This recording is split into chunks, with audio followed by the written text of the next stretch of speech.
হাসিনা যেভাবে বাংলাদেশের মাটি ইট করা বাংলাদেশের মানুষকে বিক্রি করেছে ভারতের কাছে, সেটা 53 বছর পর এটা বন্ধ হয়ে গেছে। এজন্য ভারতের মাথা নষ্ট। এজন্য তারা এখনো চাচ্ছে নানা উপায়ে নানাভাবে আওয়ামী লীগকে আবার এখানে পুনর্বাসিত করতে, যেটা এইবার এই বাংলাদেশের মানুষ আর কখনো হতে দিবে না। কোনোভাবেই আওয়ামী লীগ এই দেশের মাটিতে আর রাজনীতি করতে পারবে না।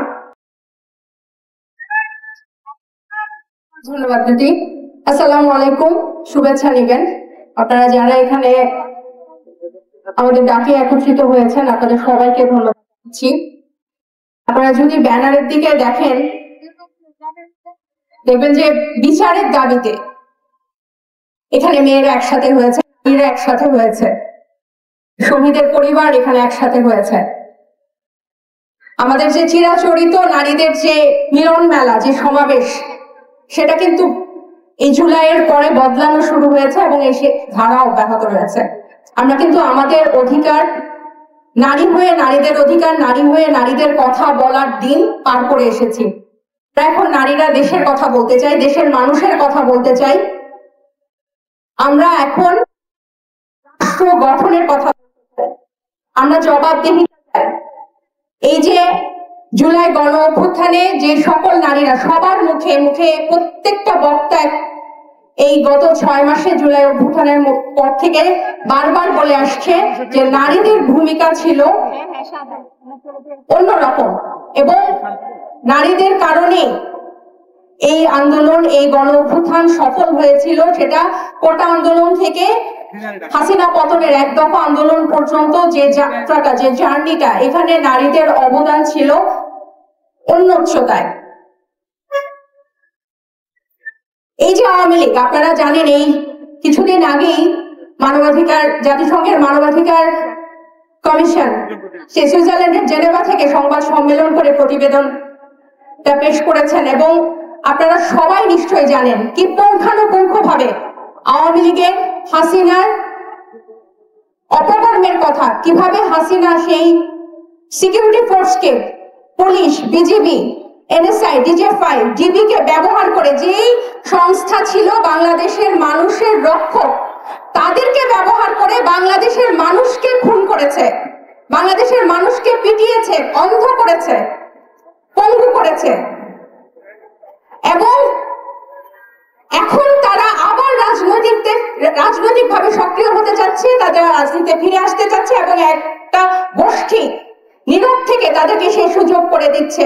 আমরা জোরালো ভাবে বলতে চাই, আমরা স্পষ্ট ভাবে বলতে চাই, রাজনীতি করবে রাজনৈতিক দল, কোনো সন্ত্রাসী বাহিনী না। আওয়ামী লীগ এখন আর কোনো রাজনৈতিক দল নয়।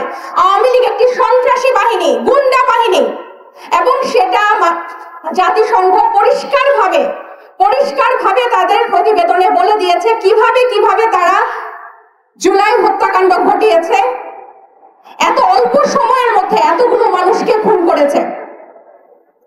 আমরা নিশ্চিতভাবে বলতে চাই আওয়ামী লীগের রাজনীতি নিষিদ্ধ করতে হবে। বাংলাদেশের মাটিতে আওয়ামী লীগ আর রাজনীতি করতে পারবে না এবং আমরা ভারতকেও আহ্বান জানাতে চাই যে এই প্রতিবেদনের পর, জাতিসংঘের প্রতিবেদনের পর আপনাদের আর কি বলার আছে?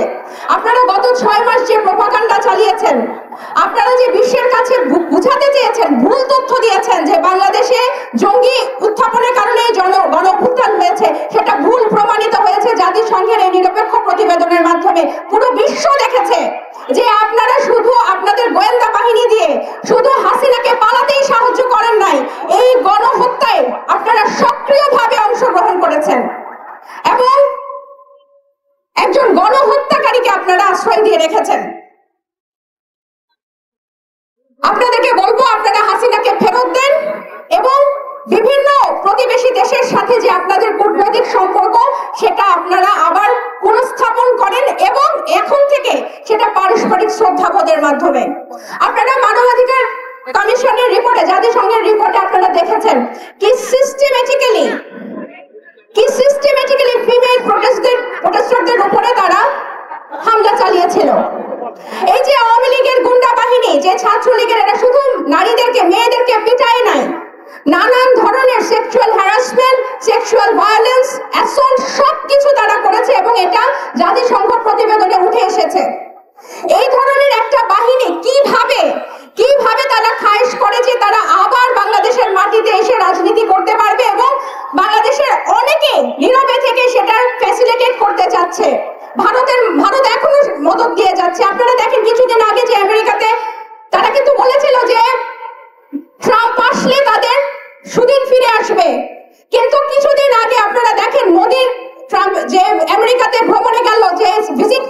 কমিশন, সেখানে কি করলো তারা? তাদেরকে কিন্তু বিজেপির বাংলাদেশ শাখা বলা হচ্ছে। তারা কি কোনো ধরনের পাত্তা পাচ্ছে? বিশ্বের কাছে কি তাদের আর কোনো ধরনের ওজন আছে? তাদের সব গোমর ফাঁস হয়ে গেছে এই জাতিসংঘের মানবাধিকার কমিশনের রিপোর্টের পরে। এবং একটা রাজনৈতিক দল থেকে তারা একটা সন্ত্রাসী বাহিনী, গুন্ডা বাহিনীতে পরিণত হয়েছে এবং মেয়েদের উপরে, নারীদের উপরে তারা যে নির্যাতন করেছে এই গণ অভ্যুত্থানে, সেটা ধারণা করা হয় এই রিপোর্টে যা এসেছে তার থেকেও অনেক বেশি, তার থেকেও অনেক গুরুতর। শুধু নারী না, এই যে হাসিনা, তার ভাই শেখ রাসেল করে করে যে 15টা বছর আহাজারি করতো, শিশু রাসেল, এতগুলা শিশু, এতগুলা বাচ্চাকে মারার সময় কি তার এই ছোট ভাইয়ের কথা মনে পড়ে নাই? এতগুলা বাচ্চাকে যে ডিরেক্টলি খুন করার অর্ডার দেওয়ার সময় কি তার শিশু রাসেলের কথা মনে পড়ে নাই? সে সব সময় আবেগ বিক্রি করে মানুষকে কিনেছে এবং মানুষকে বোকা বানিয়েছে। শুধু যে খুন করেছে তা না, আপনারা জানেন গত 15 বছরে সে 18 লাখ কোটি টাকার উপর ঋণ বাংলাদেশের কাঁধে চাপিয়ে গেছে। প্রতিটা নাগরিকের উপর 1 লাখ টাকার উপর করে ঋণ চাপিয়ে সবগুলো টাকা সে পাচার করে বাংলাদেশের মানুষের ভাত কাপড়ের অধিকার কেড়ে নিয়ে মানুষকে রাস্তায় নামায় ঝাঁঝরা করে সে এখন ভারতে পালিয়ে আছে। সেই যে অর্থনৈতিক ভাবে বাংলাদেশকে ভঙ্গুর করে গেছে, তাকে কি আমরা আর এই দেশে ফিরিয়ে আনতে চাই? যে সে আবার রাজনীতি করবে, সে আবার স্বৈরশাসক হবে, সেটা কি আমরা চাই? আপনারা চান?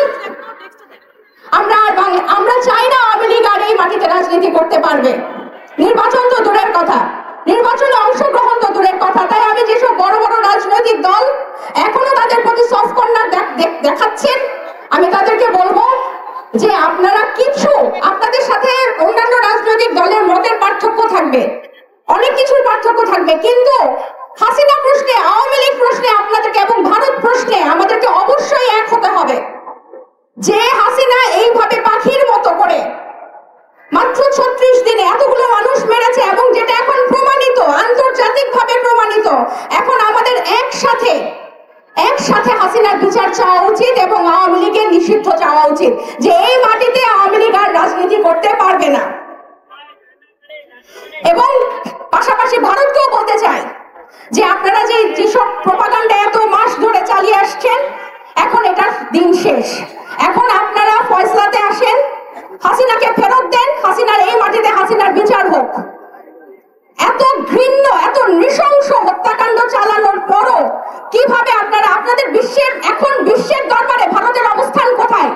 যে বিশ্বের কোন দেশ হাসিনাকে আশ্রয় দেয় না, একমাত্র ভারত তাদেরকে আশ্রয় দিয়ে রেখেছে, হাসিনাকে এবং হাসিনা সহ 70 জন সংসদ সদস্য, প্রাক্তন সংসদ সদস্য ভারতে আছে।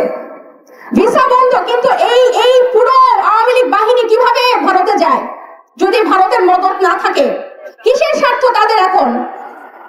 এত বড় একটা দেশের কিসের স্বার্থ যে তারা বাংলাদেশ, কারণ 53 বছর ধরে তারা বাংলাদেশ থেকে যেভাবে শোষণ করেছে, বাংলাদেশ থেকে যেভাবে সুবিধা নিয়েছে, হাসিনা যেভাবে বাংলাদেশের মাটি ইট করা, বাংলাদেশের মানুষকে বিক্রি করেছে ভারতের কাছে, সেটা 53 বছর পরে এটা বন্ধ হয়ে গেছে। এজন্য ভারতের মাথা নষ্ট।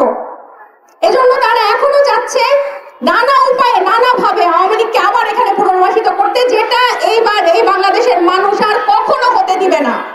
কোনোভাবেই আওয়ামী লীগ এই দেশের মাটিতে আর রাজনীতি করতে পারবে না। অনেকে আছে, এখন আমি বেশি দীর্ঘায়িত করব না, আমি শুধু এতটুকু বলতে চাই যে এখন থেকে আমরা সবাই একসাথে থাকবো।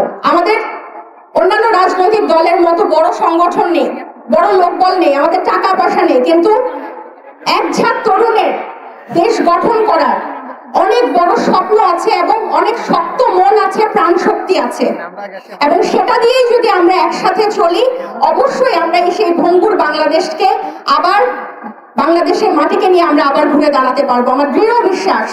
এবং সামনের দিনগুলোতে শুধু জুলাই গণঅভ্যুত্থানে নারীদের যে যাত্রা শুরু হয়েছে, সেটা এখন থেকে অব্যাহত থাকবে। দেশ গঠনে নারীরা সক্রিয় ভূমিকা পালন করবে এবং সামনের সব যাত্রায় আমরা নারীরা কাঁধে কাঁধ মিলিয়ে দেশের মানুষের কথা বলবো, দেশের উন্নয়নের কথা বলবো, এবং আমরা সরকারে যারা থাকবে তাদেরকে সবসময় জবাবদিহিতার মধ্যে রাখবো যে কেন এটা হলো না এবং কেন এটা হলো। আমরা সবসময় দেশের মানুষের কথা বলবো এবং শুধু ঢাকা সীমানা প্রান্তিক অঞ্চলে যে সকল নারীরা আছে, যে সকল তরুণরা আছে যারা দেশ গঠনে অংশগ্রহণ করতে চায়, তাদেরকে আমরা সুযোগ করে দিব, তাদেরকে আমরা ডেকে নিব, তাদেরকে আমরা আমাদের পাশে দাঁড় করাবো। আমরা একসাথে নতুন বাংলাদেশ গড়তে দৃঢ় প্রতিজ্ঞবদ্ধ। ধন্যবাদ সবাইকে।